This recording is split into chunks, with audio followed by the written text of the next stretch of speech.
Thanks for joining us. I'm Paula Eben with the WBZ News Update. Our top stories this Monday. Police in Waltham are investigating after a man was found shot on a sidewalk overnight. It happened about 1:30 a.m. Police tell us they got a call about gunshots near Lyman Street and Faneuil Road. And when officers arrived, they found a man on the sidewalk who later died at the hospital.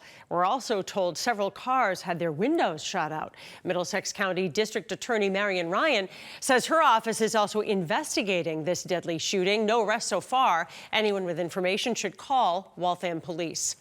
Prosecutors have filed murder charges in connection with a deadly weekend shooting in Mansfield. Police found the victim, 23-year-old Samuel Waters, on Saturday on West Church Street. He'd been shot several times. The suspect has been identified as William O'Brien from Manchester by the Sea. Bed Bath & Beyond is reminding customers that this Wednesday is the last day to make returns and exchanges for items bought before April 26th. And the same goes for Bye Bye Baby customers and includes items bought online. The company plans to shut down operations after filing for bankruptcy earlier this year. The company also says all items in stores and online are now 40% off. On this Monday, let's get a check of the forecast with meteorologist Zach Green.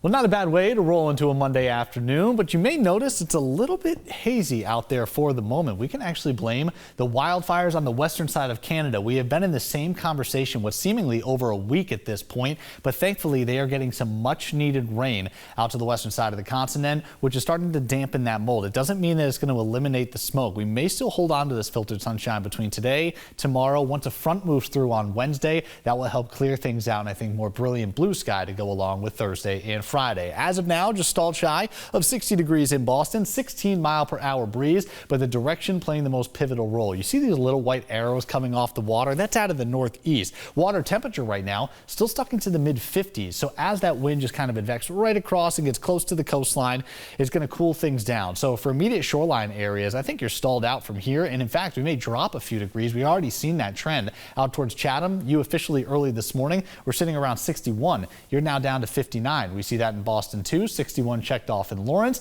and then we get a little bit warmer as we slip out towards Worcester County and eventually into southern New Hampshire. The farther north and west you go, the less of the wind influence, so that's going to keep you a little bit warmer as you go outside of 495. Nonetheless, it's still going to be bright, still going to be beautiful through the day. We're expecting to slow things down as we get closer to the evening hours, so you see the wind speeds between 15 and 20 miles per hour right around lunchtime, and then we'll get them to just be calmer, 5 to 10 miles per hour towards sunset and at the end of the day. So ultimately, we're probably right around seasonal averages, get a little bit of a boost on Tuesday afternoon.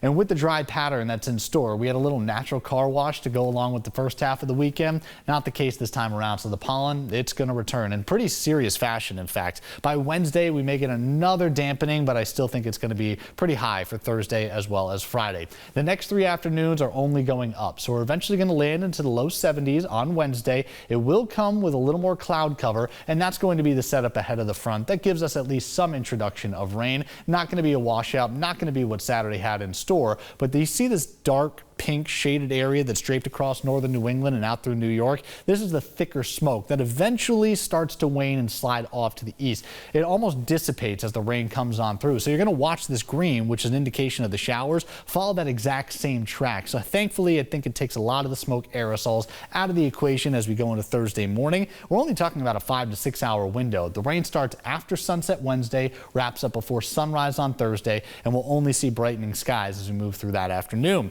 The wind shift is going to drop us back down though into the 60s. So instead of the 70s that we have for the middle of the week, more about seasonable conditions come Thursday. More sunshine on tap for Friday, which is leading to a spectacular start of our holiday weekend. The difference is going to be a system to our south this upcoming Saturday. As of now, it seems to be developing around the Carolina coastline, and with any luck, it's going to drain itself off to the west rather than make itself known here in southern New England. Still have to keep a close eye on that. We are days away from really fine-tuning the exact path, but by the time we go into Sunday, I think a lot of the chances will start to diminish, and hopefully with all of the things considered, by Monday we're probably out of the way of it. So I still think that over the next few days that's going to be our focal point, but as of now, Wednesday still seems to be our peak at 74 degrees that afternoon. I'm Paula Eben. This has been a WBZ News Update.